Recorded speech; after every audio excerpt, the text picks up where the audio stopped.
Hello, I'm Moria Levy from KMGN, and I want to speak with you together on bringing a better future to KM together. So what is KM? KM is a network that was founded in 2014. It is composed of 18 different KM networks, and while we're speaking, probably more, and many individuals in addition. It's a network of networks. Everywhere in every country where we have a network that wants to join, we call them in, and wherever we don't have such, we enable the individuals come and join us as well. As to 2023, the chair is Faiz Selamat from Singapore. This changes from year to year. So I'm Moria Levy. I come from Israel.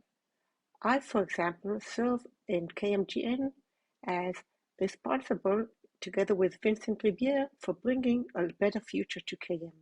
I also served as role as a chair of 2022. I'm not alone there. As you see, we have Manfred, and we have Olga, and we have Faiz, and Ved, and Vadim, and Arthur, and many other people, everyone coming from different countries, from various countries, and represented various KM networks around the world. So why do we need a KM global network? We have so many other solutions. What is missing today? So the truth is that we have KM today, but it looks like an old car. It drives, it takes us from place to place, but it's not shiny, it's not glory. And I think that sometimes the customers feel like, okay, we can use it, but they're not happy to use it. It's like a puddle, and we have to be a sea or maybe even an ocean. Everyone has to understand today how knowledge is important and wishing to adopt more knowledge solutions.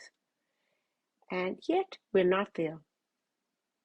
We believe KM should look like this, like a rocket, bringing the new future, bringing new ideas, enabling organizations to develop themselves, leverage themselves, not only sharing files and speaking one with another.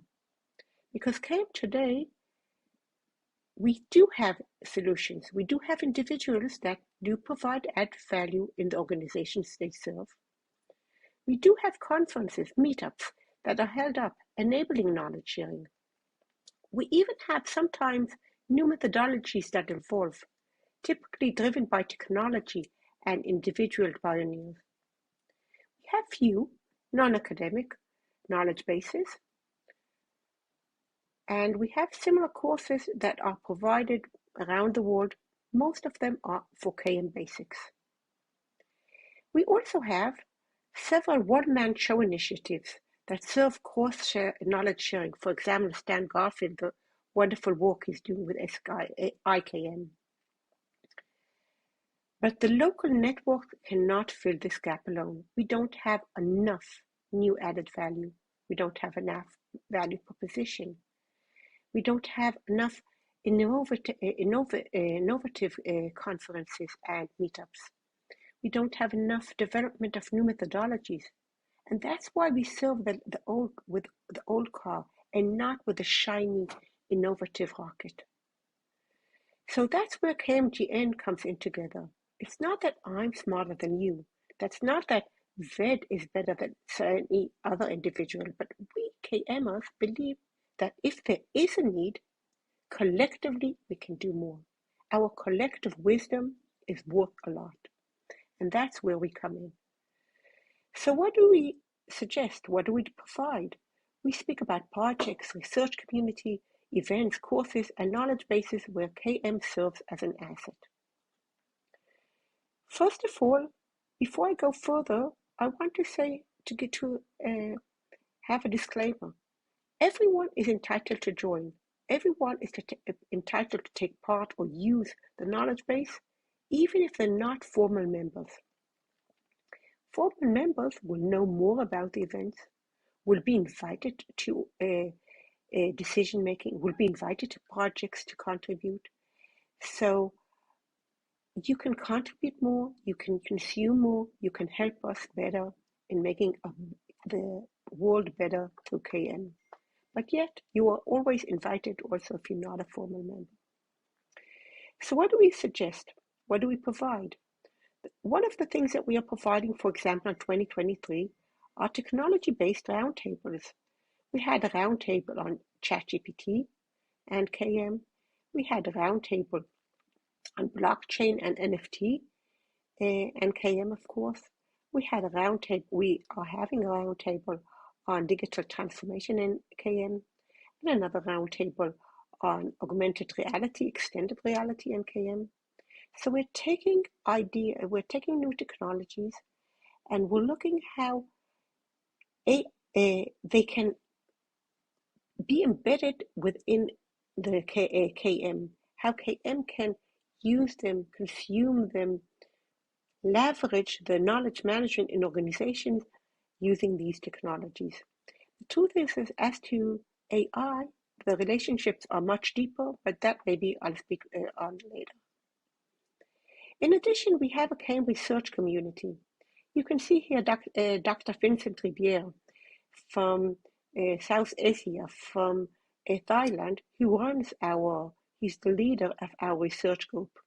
We have a research community that meets every month, every time enabling another researcher to share his research, get some questions, provide answers, ask his questions or her questions, hear the community.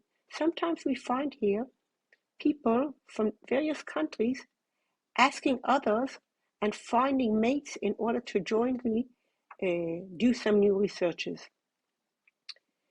We also have yearly courses. Every year we provide one course, a new, innovative or advanced course. We provide it only one time.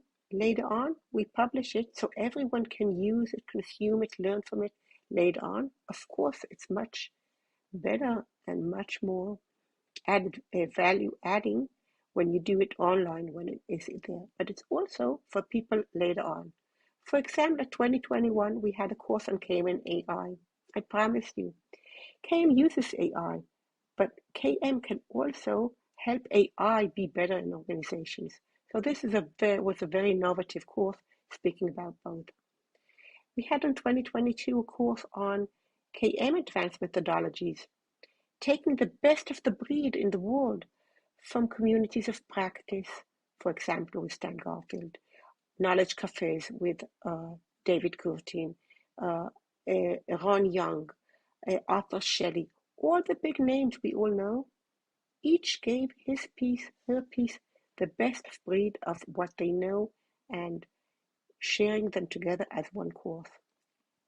In 2023, we held a course on collaboration because the new collaboration is not speaking only about collaboration or cooperation and knowledge sharing within a project. We speak about cross-organization and cross-organizations collaboration. And that's a new story, and that requires new learning how to do it when you have culture differences, when you have agenda differences, and yet you want this diversity to help you get to better places. 2024, we are planning a course on tacit knowledge. 2025 will be probably on generative AI, and it goes on and on. So what else do we have? We have also a shared YouTube channel, and we have KM discussions on our WhatsApp team. So on the shared channel, you can find a lot of videos and playlists. Example, we have for each of our courses a playlist with all the materials and all the recordings all together. On our webinars, on our roundtables, on all kinds of important events that we believe are part of our KM assets, we keep them, we publish them, and we provide them for any knowledge manager around the world that can use them. We have shared KM projects. 3 examples that are not the only ones deal with ISO 3041 implementation, We prepared a toolbox that can help organizations better implement ISO 3041. We know what we're speaking about. I, for example, am the chair of the ISO 3041 committee of ISO worldwide, and I stood in the head of the committee that developed this standard, and I'm continuing to work on ongoing projects. So when we came and started asking how to implement it, we had the knowledge how to do it. We had the inside information, what it really is about, and how we can tackle it and really embed it in organizations. We have a project now ongoing on business aligned KM, because we believe that sometimes it's not only that the organizations don't see us, sometimes we don't speak good enough in their language, align ourselves good enough to their needs. And we're now working on a project how to do that better. We're now working on a project how to use and understand emerging technologies better. We also had a project, for example, last year, developing the ideas of new collaboration, which was later on translated to a course. And I can go on and on. That's how we develop our new knowledge on the KM discipline. We have a website where people can, I'll start it again. We have a website that has several parts in it. First of all, it tells our story as KMGN, but within that story, it has sub-sites for the different countries so they can hold their website there, or as an addition to the regular website, or replacing their current website so they don't have to pay and hold different individual specific websites, each for itself. We are providing them space, each network around the world of KM, to come and join us and get their sub-site and handle their information, their knowledge, their events there.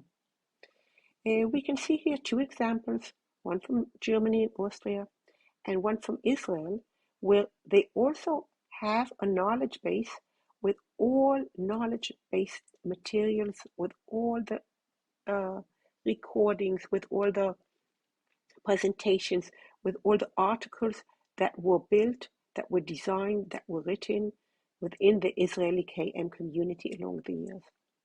Of course, that these articles and presentations are part of a bigger knowledge base that is built for whole KMGN, and today with Google Translate, it really doesn't matter in what language we write. We can access it all, understand it all, and use it all. And we hold once a year a shared global hackathon. It's a hackathon for KMers. So here you can see the first hackathon for 2022, which was really a virtual event. You see people that are joining on the web, on the Zoom, and you see people in one of our places where we had a physical event, and the physical events and the virtual events were all embedded into one hybrid great event. So you can see here people walking with hats on their head, with necklaces, a lot of food, a lot of games, people from Australia, from Berlin, you can see here Faiz from Singapore. So it was engaging, it was fun, and was also fruitful, yearning and producing new projects and new understandings of KM. We are starting to hold on 2022, we started a yearly annual hackathon. We are starting in 2023, every year on the third week of October, having a Knowledge Management Global Week, which the hackathon will be part of it one day. The idea of the Knowledge Management Global Week is different. It's not something for us KMs to speak one with another. That we do all the year. As I said in the beginning of this discussion, sometimes I feel that the KM market is like a puddle, and it should be a sea or even an ocean. And sometimes, we yell and we say, "Where are you? organizations, where are you, society? Why don't you use our abilities? Why don't you use our solutions? So this week is planned in order to draw attention, in order to draw awareness and desire of having KM in organizations. It will have different formats. In some countries, it is the time where new institutionalization of KM networks will take place. And we already have 3 of these in Spain, Namibia, and Senegal probably. It is a place where we will have open events in different cities or in different universities that are open also to non-KMers in order to better understand what's the fuss. And it is an opportunity that in some of the countries we will hold in many organizations and in schools and in other places KM local events that are designed for the specific organization, drawing awareness in that organization to KM and what it can give and provide. So this will be a great initiative, and we hope that it will grow from year to year, enabling us all to show the world what KM is and to tell the world, use it, consume it. We are here to serve you. KMGN, first of all, can be found on our website, on our YouTube channel, and on our LinkedIn page. You can find us there, you can find our posts, you can find our recordings, you can find our knowledge base, our events on these 3 digital channels. And remember, we believe that the wisdom of the chief knowledge manager community has strength. We believe in this wisdom, and therefore collaboration is key to change. So please join us as a network or take part as individuals. We want you, we need you, because together we can do more, much more, because we are here together to bring a better future to KM. Thank you.